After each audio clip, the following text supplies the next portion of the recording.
Dear Wendy, I'm letting my bangs grow. After all, I want to look my absolute best when I go to court and see Paul. I want him to drool when he sees me.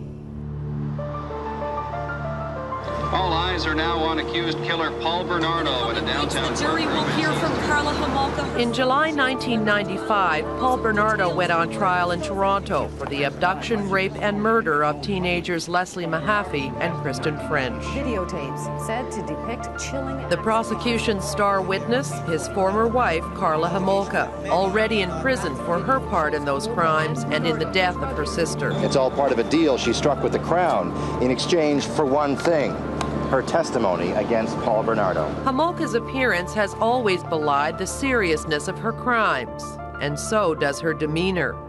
In police interview tapes obtained by the Fifth Estate, she describes her role as both victimizer and victim. If I didn't turn the water tap off completely, he'd hit me. If I didn't say the right thing, he'd hit me. He held knives to my throat. He told me I better watch my back. He said, always watch your back with me. Her feet were tied with that electrical cord that he had used to kill Leslie. And there was electrical cord around her neck. He anally raped her, and then he strangled her after he was done. It stands out really clear in my mind because the night before I left him, he did the exact same thing to me, only he didn't kill me. This was the Karla Homolka presented by police and prosecutors, a victim deserving of leniency. Homolka also convinced a legion of psychiatrists that she had committed unspeakable crimes only because she was battered into it by an abusive husband. Leniency she got through a controversial plea bargain endorsed by Ontario's Attorney General. The arrangement was made in secret by men whose interests coincided. As a result, her psychiatric assessments were never tested in court. If they'd been publicly scrutinized, we might have had a glimpse of a different Karla Homolka, the one who appears when those psychiatric diagnoses are stripped away. Dr. Fred Berlin is an authority on criminal behavior. I don't accept the battered women's syndrome. That's not what this was about. This is about innocent people suffering, people who had done absolutely nothing that would justify Karla lashing out or doing something that would hurt them. To make the leap from being battered and getting back at your batterer to killing innocent victims is a leap that I'm not prepared to make. I considered her to be very dangerous. Mary Hall was a Crown prosecutor involved in the case. I had some real doubts about the battered spouse syndrome and the fact that she had been acting under duress in relation to what she admitted she did. Karla Homolka is an enigma, seemingly able to conjure a range of personalities. Police, prosecutors, and psychiatrists saw a vulnerable young woman, and a half a dozen confidential psychiatric reports explained her criminal behavior by suggesting she'd been terrorized into committing crimes she'd found abhorrent. One of those reports was done by Dr. Andrew Malcolm. He suggested Bernardo had Homolka under his spell almost from the beginning. She was a naive, simple, innocent, helpless child who was impressed by what her parents thought of her catch and what her little girlfriends thought of her catch. She was overwhelmed by this fellow. But people close to her remember a strong-willed Karla Homolka, an independent young woman who worked part-time in a pet store. In her high school clique called the Diamond Club, Homolka was #1, according to member Kathy Ford and her husband Alex. She was the tough one of our friendships, and you didn't want to get in a fight with Karla because she was going to win. Leader or follower, Ms. Homolka? Leader. Leader. Yeah. Definitely. It was an unlikely setting for a romantic encounter, a pet food show at a suburban hotel. But it was here that 17-year-old Homolka met a handsome 23-year-old junior accountant named Paul Bernardo. The attraction was instant, says Homolka's co-worker, Jenny Black. Oh, he was her knight in shining armor. And I mean, we looked at him like that. He treated her well. He took care of her. He took her places. He just seemed to be wonderful for her. She was in love, head over heels. Their home video documents a holiday Bernardo and Homolka took in Florida in the summer of 1988. They look like any other happy, goofy young couple in love. Later, Homolka would tell her psychiatrist Bernardo was already tightening his grip and that he'd begun hitting her. Karla told me that she had been physically abused by him, but a very important element in that abuse is psychological abuse, which doesn't leave any marks on the body whatsoever. She was rendered helpless by him in the course of the first 6 or 7 or so months of their association. But in what way was she rendered helpless by him in the first 7 months? Because people said they were in love and happy together, and she was living at home. How did he render her helpless in the first 7 months? She became dependent on him. He controlled her. He advised her that she was worthless. But Jenny Black says she saw no signs of it. No, I didn't notice anything, no. I was happy for her. And did she seem happy? She seemed very happy. And he seemed very happy. I mean, they were all over each other when they were together. They were just together. They certainly were.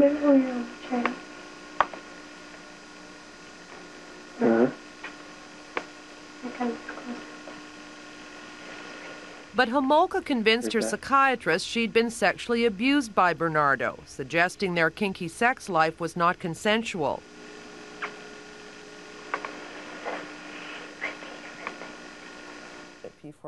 Their friends at the time remember it differently. They had a little dog chain too, like a dog necklace with the little spikes on, not spikes, but you know, little. A dog collar. Dog collar. And that she wore. That she wore. Very submissive. And interestingly enough, you'd walk into a room and in the back door would be a lace teddy and a pair of handcuffs. Did she talk about this in a horrible way, like I hate this kind of sex we're having? No. What did she say about it? It was just matter of fact. It was just the best thing in the world. In December 1989, the best thing in Homolka's world got better. In a rhapsodic letter to the Toronto Star, Homolka described the romantic evening by Niagara Falls when Bernardo proposed. She wanted to marry this man. This was her man, and she was going to marry him, and that was that. 7 months before the wedding, the man who would be Homolka's perfect husband was called in by police for questioning in a series of rapes in Scarborough near Toronto. Homolka knew her future perfect husband was a perfect match for the police composite. She also knew her fiancé was obsessed with attractive teenage girls, including one Karla Homolka knew very well.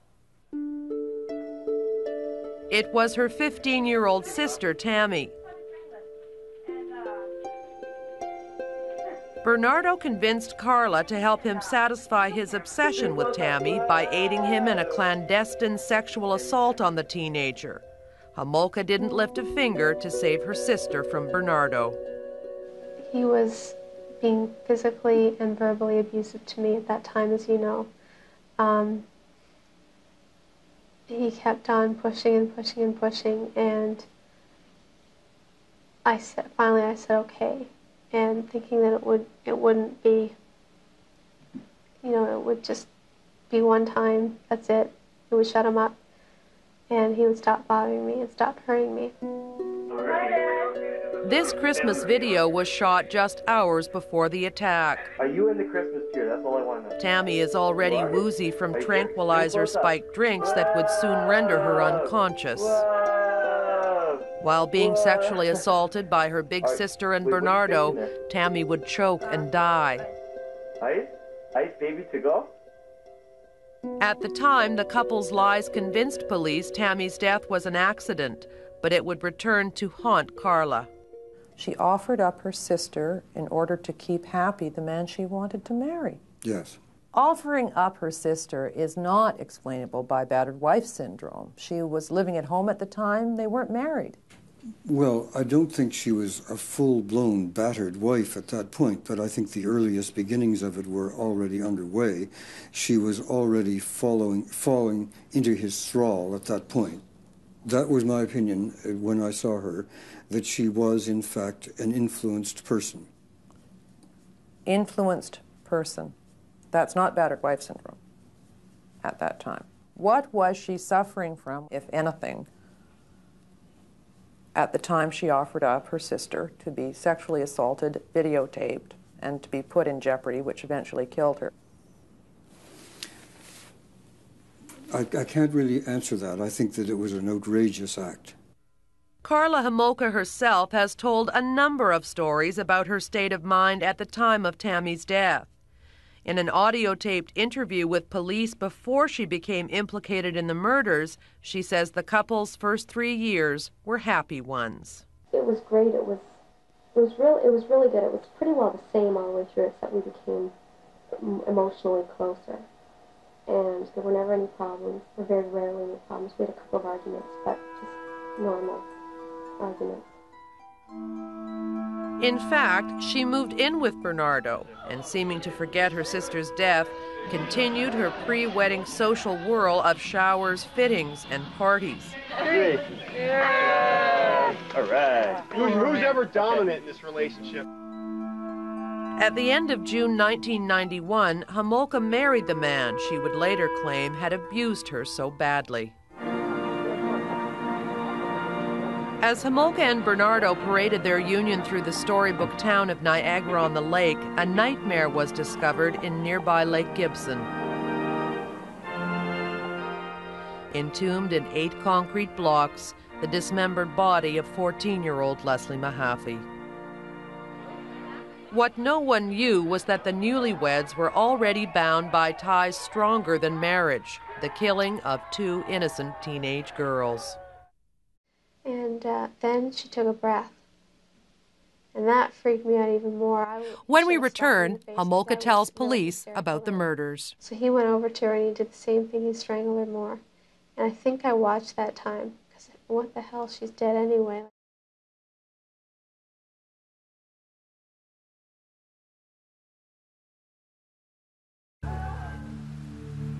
Homolka's evidence was that 2 weeks before the wedding, Bernardo had awakened her with the news he'd kidnapped a teenage girl and brought her home. Homolka's response was to go back to sleep. The next day, while Bernardo raped Leslie Mahaffey in the guest room, Homolka passed the time reading and walking their dog, Buddy.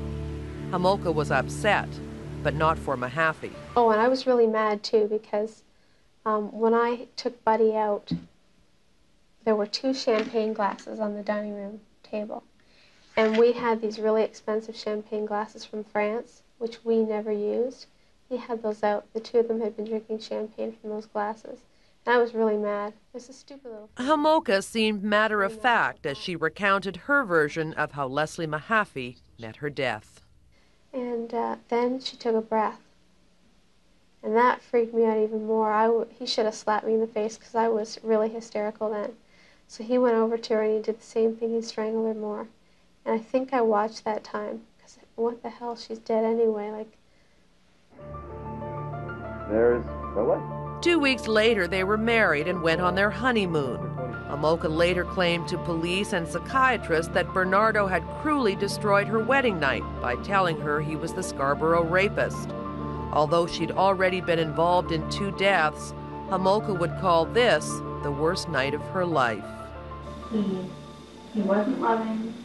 He acted like he didn't care that we got married. He told me that he was a Scarborough rapist. And it just was not like the kind of wedding night a girl dreams about having. After the honeymoon, Homolka told police the marriage went well. There was nothing for quite a while, just small verbal arguments and things. And every day she labored over love notes for Bernardo's pillow, including this one, written just before they kidnapped Kristen French. It's Easter soon, and do you know what that means? A day off for Carly Curls to spend with her wonderful king. Isn't that great? Love you. He kept saying, go through what we're going to do. So I said, well, if we see a girl, we're going to stop. I'm going to ask her for directions. I'm going to try and get her over to the car. As Kristen French was on her way home from school for the long Easter weekend, they put their plan into effect. so he wanted her right beside him so he could hold the knife to her. And I sat in the back seat, actually more in the middle of the two of the front seats, and I held her hair and I held her head down.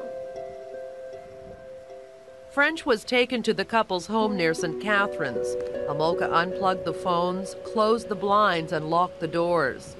3 days of sexual degradation of the 15-year-old schoolgirl had begun. When Bernardo left on an errand, Homolka didn't release Kristen.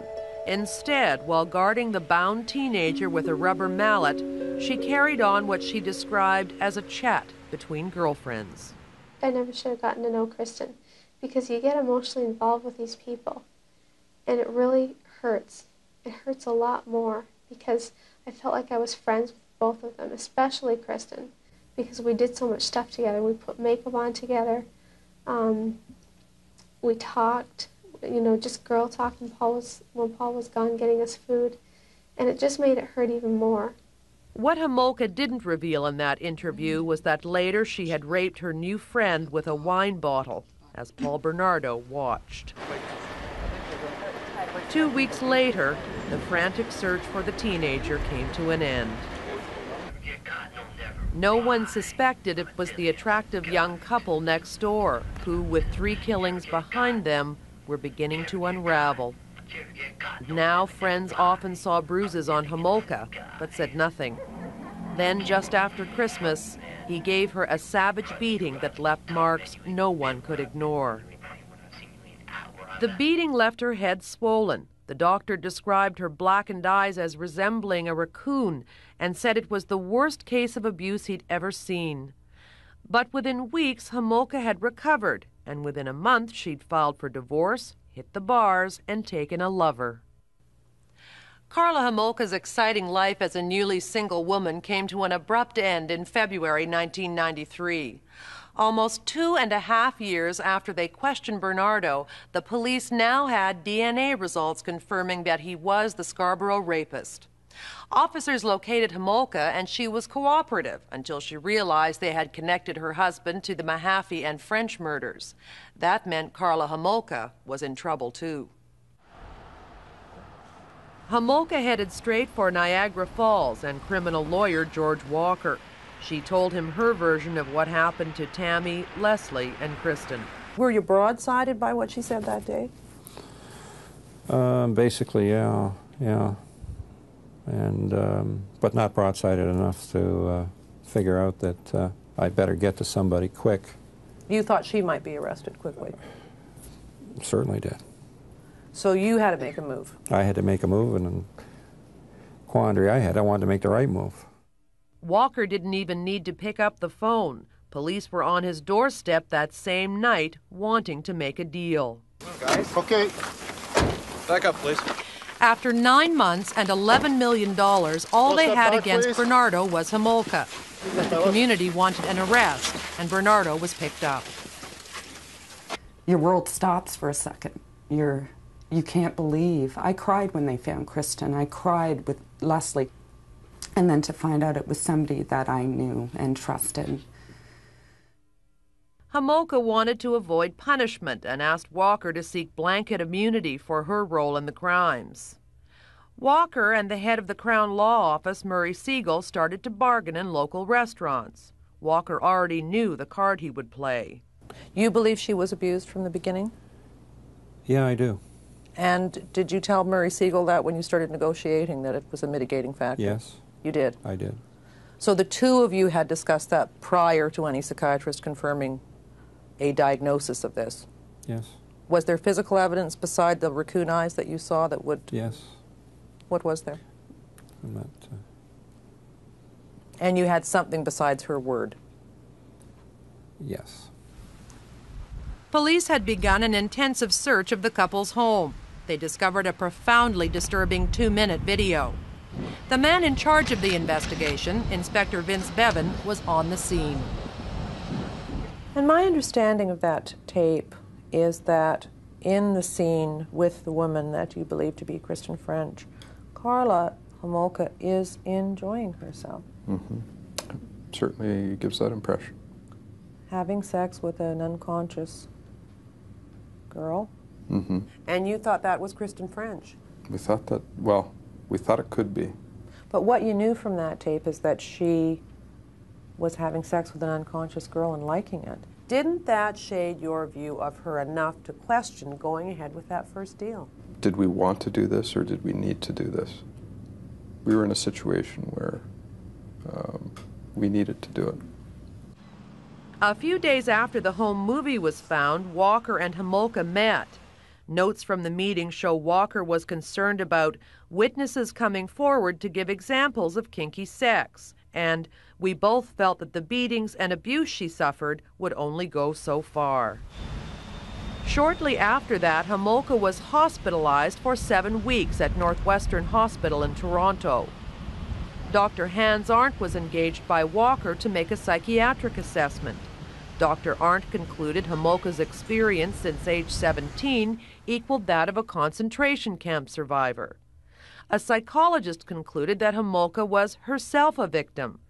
To add weight to those assessments, Walker brought in a respected forensic psychiatrist, Dr. Andrew Malcolm. This girl was convincing to me when I saw her. She gave me an outline of abuse going back for some 5 years, and she was extraordinarily convincing as she gave me this story. What evidence did you have that there were other instances of battering? What corroboration did you have for that? None at all.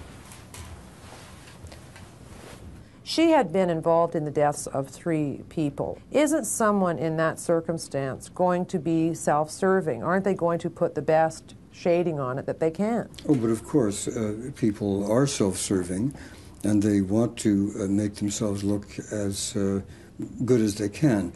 Although I've been fooled before, now, and I might have been fooled by Karla too, but I don't think so. You don't? No. Is 4 hours enough time to have spent with her? Sure it is. You can tell somebody is lying in a very few minutes. Dr. Fred Berlin of Johns Hopkins University in Baltimore has reviewed the psychiatric reports and much of the other evidence in this case.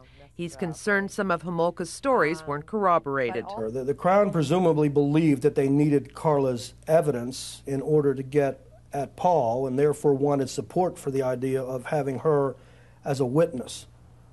As a psychiatrist, I have concerns that they supported that through psychiatric evidence that I feel is very lacking in credibility.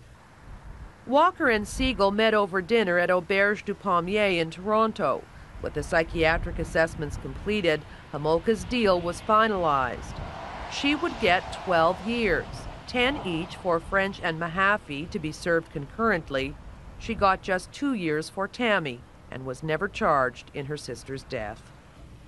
I don't know how you can put that in years. How do you put it in terms? It seemed like Tammy was like a clause or an extra throw-in just to make sure that wouldn't become an issue in future cases. And I just feel that that's so sad that someone who was loved by so many people has been so pushed under the carpet and been left behind. When we return, we'll examine Homolka's role in the killings.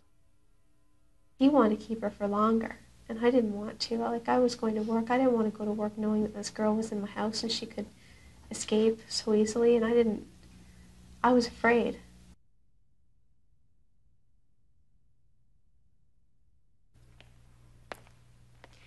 To this day, there are troubling questions about Karla Homolka's involvement in the death of her little sister, Tammy. Karla Homolka's motive for participating in the drugging, rape, and killing of her own flesh and blood might defy even the most exotic psychiatric diagnosis. Inexplicably, Tammy's body wasn't exhumed until 2 weeks after Karla Homolka's plea bargain and sentence had been sanctioned by a judge. Even so, through her autopsy report, Tammy Homolka would testify from the grave against her older sister. Tammy was just 15 years old when she died. He talked about how he really liked her, how she was getting really cute, things like that at first. And I would say, yeah, she is, because she was a beautiful girl. Tammy was becoming a rival for Bernardo's affections. Karla had told her lawyer, George Walker, about a pool party in 1990 when Bernardo and Tammy disappeared for hours. I was very angry because I looked foolish because everybody left the party before they got back. I was alone outside waiting, angry, drinking wine. She then admitted something she never admitted to police and would deny under oath, that she was a little bit jealous of Tammy. Karla claimed she was battered into the assault on Tammy, but she told her friends something more sinister. This was her wedding present. This was her way of saying, here's your virgin, Paul. She did this to keep Paul to marry her? That's what she told us after. That's what she told us. After. The plan was for me to get sleeping pills. And so I picked the Halcyon. It seemed to have the least side effects, and death was not listed. In fact, the compendium of pharmaceuticals Homolka reviewed is replete with warnings of potentially lethal outcomes when the drug is misused. In combination with alcohol, it may cause severe central nervous system depression. Tammy's dose was served in cocktails and combined with a powerful general anesthetic. I don't remember who decided that we needed the halothane. I guess it would probably be me, knowing more about anesthetics and the fact that sleeping pills might not keep her completely asleep. The CPS warns that non-clinical use of halothane, which she stole from the vet clinic where she worked, is dangerous. Nausea, vomiting, and cardiac arrest are among the adverse effects. Her lawyer's notes reveal she knew that what she was about to do was dangerous.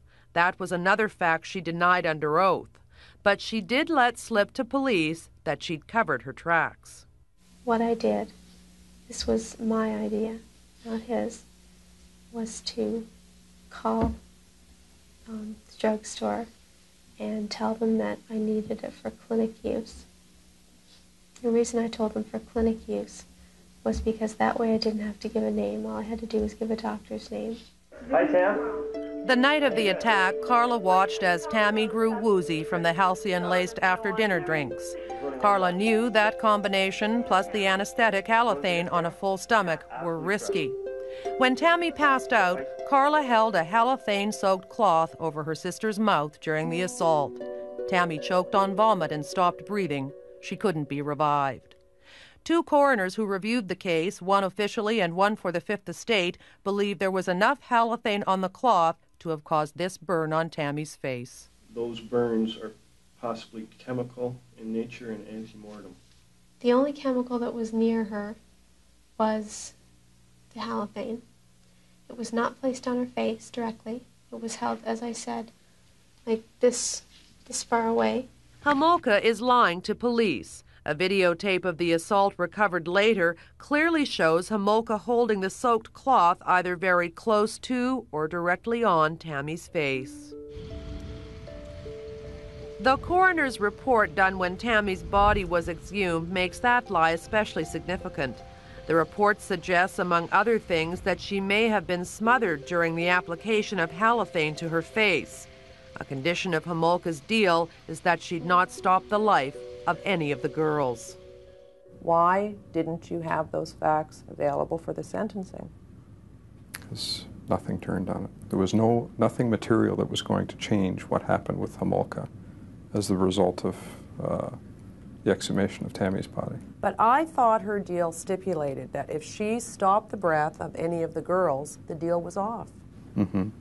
So he's saying it looks like she stopped the breath of her sister. Contributed to her death. Not contributing. The report says that Tammy Homolka died as a result of the aspiration of stomach contents while unconscious due to the application of halcyon and halothane. Who applied the halothane to Tammy Homolka's face? Karla Homolka. His other hypothesis is that she could have died from asphyxia due to smothering during the application of some fluid to the face. Who applied the halothane to Tammy Homolka's face? Karla Homolka. What he's suggesting is that Karla Homolka did stop the breath of her sister. I don't think that's what he's saying. 6 weeks after Tammy's death, Karla wrote this letter to a friend. Dear Deb, fuck my parents.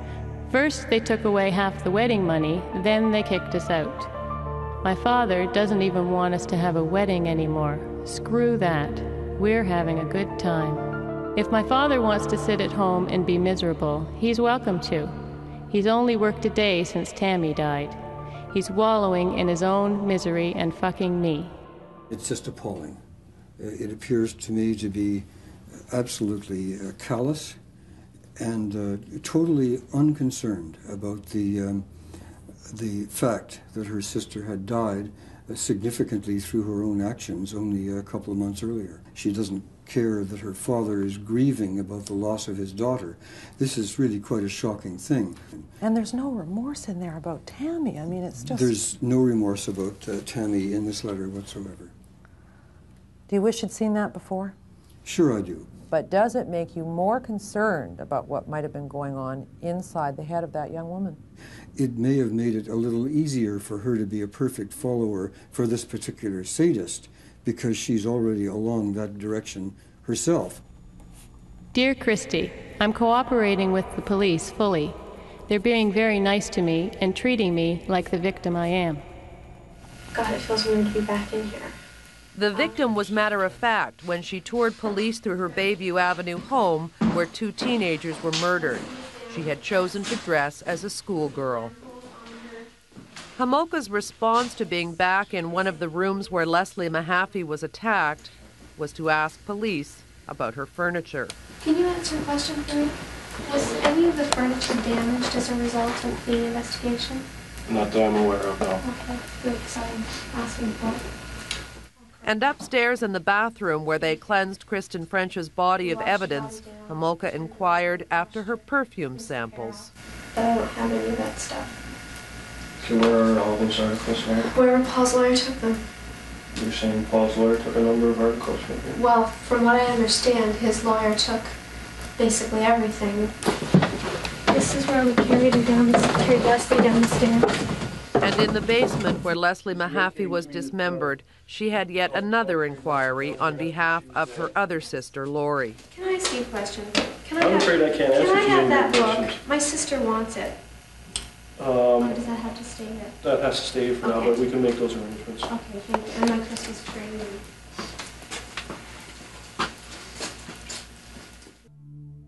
In July 1993, Karla began serving her sentence at P4W in a segregated cell surrounded by her favorite cartoon characters.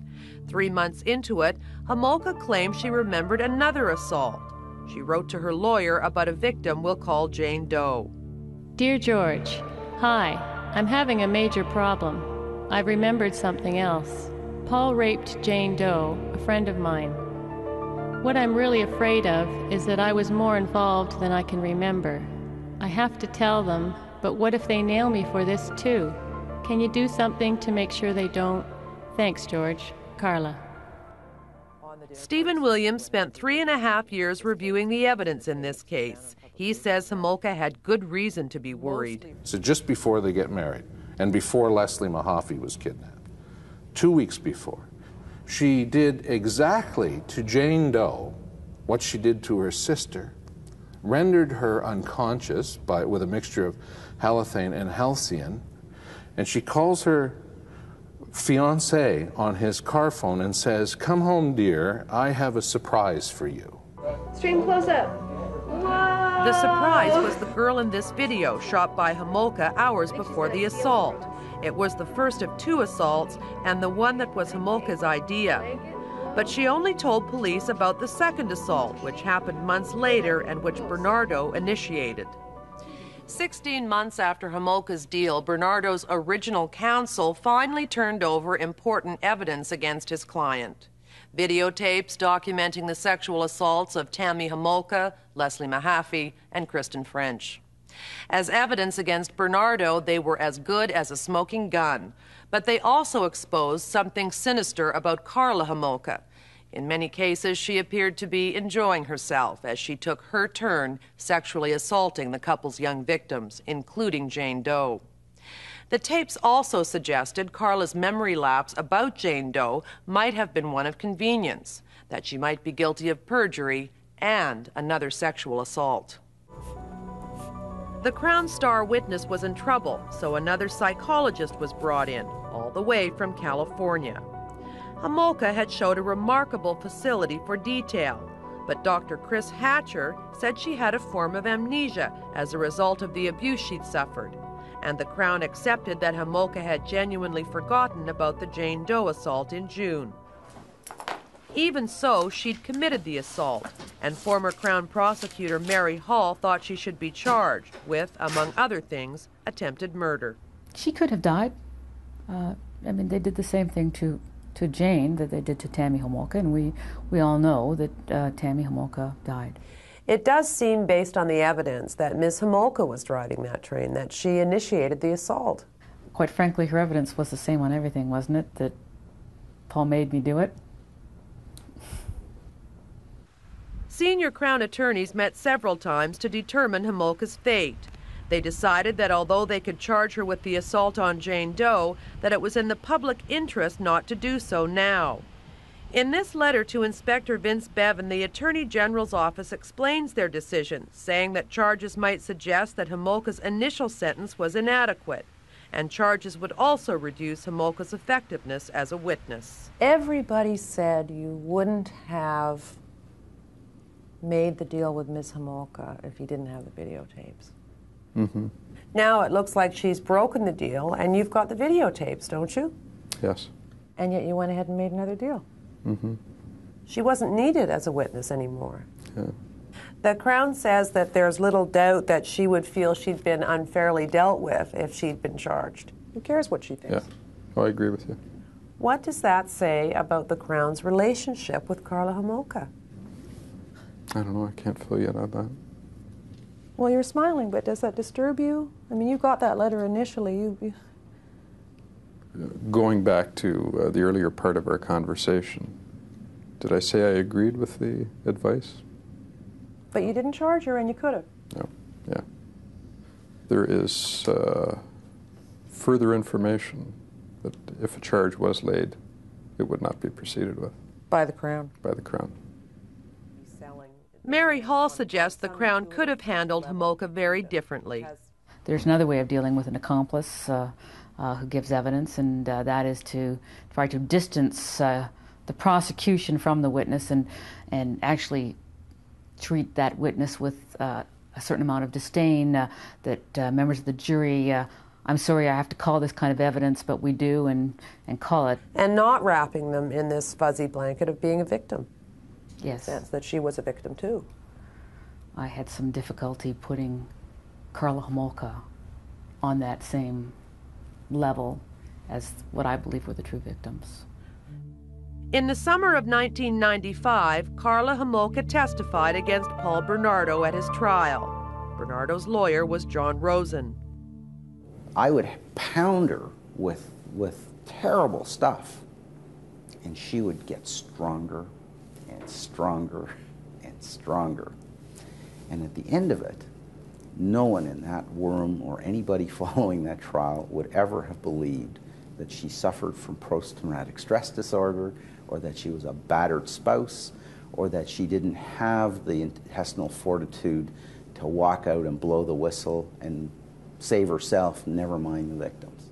Because the tougher you got, the stronger she got? Exactly. Exactly. And so the facade was of the victim, of the battered Karla, was stripped away. And the true, tough little girl from St. Catharines was revealed.